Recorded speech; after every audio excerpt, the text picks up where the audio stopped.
Salam uşaqlar, dərsimiz iqlim qurşaqlarıdır. Ekvatorial iqlim qurşağı ekvator xəttinin kəsdiyi əraziləri əhatə eləyir. Cənubi Amerikada, Afrikada bir də Böyük Sond adalarında yayılıb. Avrasiya materikinin, yəni Asiya qitəsinin cənubunda Malakka yarımadası uşaqlar bu ərazini əhatə eləyəcək. Həmçinin burada Şri-Lanka adasının cənubunu əhatə eləyir. Burada isə uşaqlar Afrika ərazisində Qvinea körfəzi sahillərini əhatə eləyəcək. Burada da ən çox yağın düşən məntəqə elə bu hissədir. Depunca məntəqəsi var. Burada uşaqlar Kamerun vulkanının ətəkləridir. 10.470 mm yağın düşür. Ümumi ekvatorial iqlim qurşağında yerləşən ərazilərdə yağıntının miqdarı 2000-3000 dərəcə olur. İl boyu ekvatorial hava kütləsi hakim olduğundan yağıntılar da il boyu düşür burada uşaqlar. Ən çox yağıntı belə deyək də 2000-3000 millimetr olur burada. Belə deyək də orta yağıntı 2000-3000 millimetr olur. Cənubi Amerikada uşaqlar Amazon ovalığını əhatə eləyir. Buradakı Amazon çayı da uşaqlar bu səbəbdən il boyu bol sulu olur. Daha sonra ekvatorial iqlim qurşağını əhatə eləyən, həm şimaldan, həm cənubdan əhatə eləyən subekvatorial iqlim qurşağıdır. Subekvatorial iqlim qurşağında uşaqlar yayda ekvatorial hava kütlələri, qışda isə tropik hava kütlələri hakim olur. Ekvatorial hava kütlələri yay aylarında olduğuna görə uşaqlar yay aylarında burada yağıntılar çox olur. Yəni yağıntıların miqdarı 2000-2500 millimetr olur. Qış aylarında tropik hava kütlələri hakim olduğundan yağıntı miqdarı çox aşağı düşür. Şimal yarımkürəsində iyun, iyul, avqust aylarında, cənub yarımkürəsində isə dekabr, yanvar, fevral aylarında yağıntı düşür. Bilirsiniz də cənub yarımkürəsində dekabr, yanvar, fevral ayları yay fəsli hesab olunur. Ona görə də yay fəsli uşaqların nə olacaq? Subekvator iqlim qurşağı bol yağıntı alacaq. Buradakı torpaq tipləri qırmızı qonuq torpaqlardır uşaqlar. Savanna, təbii zona, savanna və dəyişkən savanna və seyrək meşələr götürür bu təbii zonanın adını. Daha sonra uşaqlar tropik iqlim qurşağı. Tropik iqlim qurşağını belə yadımızda saxlayırıq. Şimal tropik xətti və cənub tropik xətti boyunca olan əraziləri əhatə eləyir. İki dənə tipi var. Tropikin səhrası və tropikin rütubətlisi. Quru ərazilərə əsasən tropikin səhrası əhatə eləyir. Məsələn, bu hissədən başlayaq Kaliforniya yarımadası uşaqlar Meksikanın ərazisinə düşür. Həmçinin buradan soyuq Kaliforniya cərəyanında keçdiyinə görə uşaqlar şimaldan cənuba doğru gəlir. Soyuq Kaliforniya cərəyanı keçdiyinə görə də bu hissədə uşaqlar səhra və yarımsəhralar əhatə olunur. Çox quru keçir. Daha sonra uşaqlar bax burada 3 beni görürük. Yəni tropikin rütubətlisi. Tropikin rütubətli olmasının səbəbi burada uşaqlar bu hissədə yağıntının bol düşməsidir. Həmçinin burada isti okean cərəyanları burada iqlimə müsbət təsir edir. Yəni yağıntıların bol düşməsinə səbəb olur. Baxın uşaqlar burada Antiladalar, böyük Antiladalardır. Burada yağıntının bol düşməsinə səbəb olur. Bu Yucatan yarımadası, bu Florida yarımadası, həmçinin hər ikisi də uşaqlar tropikin rütubətli iqlim tipindədir. Daha sonra uşaqlar bu hissəyə gəlirik. Baxın, Afrikadan Ərəbistan yarımadasına getdikcə bu hissələrdə tropikin səhrasıdır. Bilirsiniz, dünyanın ən böyük səhra hissəsi də elə bu ərazilərdən. Daha sonra uşaqlar tropik burada Tar səhrasında, Hindistan Pakistan ərazisində qırılır. Yəni tam zolaq əmələ gətirə bilmir şimal yarımkürəsində. Şimal yarımkürəsində tam zolaq əmələ gətirə bilməməsinin səbəbi buradan uşaqlar musson küləklərinin təsiridir. Musson küləkləri burada iqlim tipinin dəyişməsinə səbəb olur, iqlim qurşağının dəyişməsinə səbəb olur. Dünyada yeganə yerdir ki, iki dənə keçid iqlim qurşağı yanaşı yerləşir. Normalda bu hissələrdə baxanda görürük ki, subekvatorial, tropik, subtropik aralığında var. Amma burada isə subekvatorialla subtropik yanaşı yerləşir. Burada musson küləkləri tropik iqlim qurşağının zolaq əmələ gətirməsinə imkan vermir.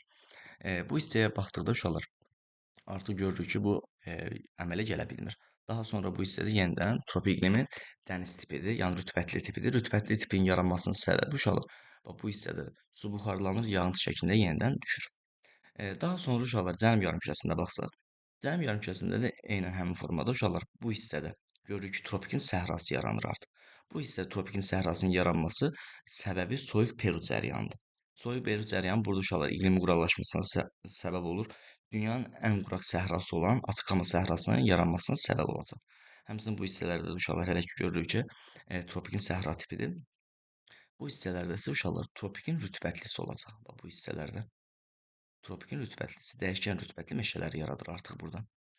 Braziliya yaylasının Atlantik sahili hissələrini əhatə edir. Burada da uşaqlar isti Braziliya cərəyanı hərəkət edir. Yaranma səbəblərindən biri də budur. Daha sonra Afrikaya gəldikdə uşaqlar bax bu hissədə yenə tropikin səhra tipi, bu hissədə isə uşaqlar tropikin rütubətli tipi Madaqaskar adasında əhatə eləyir. Burada uşaqlar bilirsiniz, Mozambik cərəyanı keçir. Mozambik cərəyanı da burada iqlimin rütubətlənməsinə səbəb olur. Bu formada yenə hərəkət eləyirik uşaqlar. Burada Avstraliyanın böyük bir hissəsi tropikin səhra tipinə düşür. Burada yaranmasının səbəblərindən biri də uşaqlar, həm tropik xətti bunun tam mərkəzindən keçir, cənub tropik xətti. Həmçinin uşaqlar buradan soyuq Avstraliya cəryanı, yəni Qərbi Avstraliya cəryanı keçir. Qərbi Avstraliya cəryanı getməsi burada Qərbi Avstraliyanın uşaqlar hündür hissələrdə yayladır bu ərazilər. Buranın quraq olmasına səbəb olur. Səhra və yarım səhralar yaranan Avstraliyanın böyük bir hissəsində. Yenidən şərq hissəsinə keçdikdə burada böyük sayrızlı dağlarını, şərq ətəkləri artıq uşaqlar burada olacaq. Tropikin rütbətlisi. Tropikin rütbətlisi olmasının səbəbi həmçinin də buradan uşaqlar nə keçəcək? Şərqi Avstraliya isti cəryanıdır. Şimaldan cənuba doğru hərəkət eləyir. Həmçinin uşaqlar bu hissədə isə artıq pasific küləklər təsir edir. Burada bol yağın düşür o səbəbdən.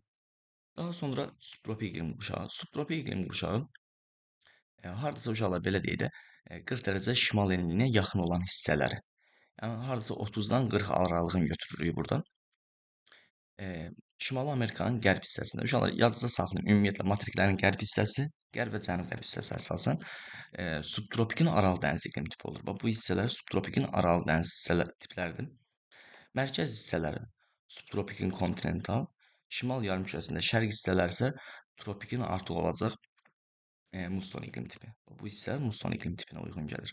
Burada da Aral dəniz sahili hissələrdə, həmçinin Afrikanın şimal hissələrində əhatə eləyir, xırda bir hissəni də əhatə eləyir.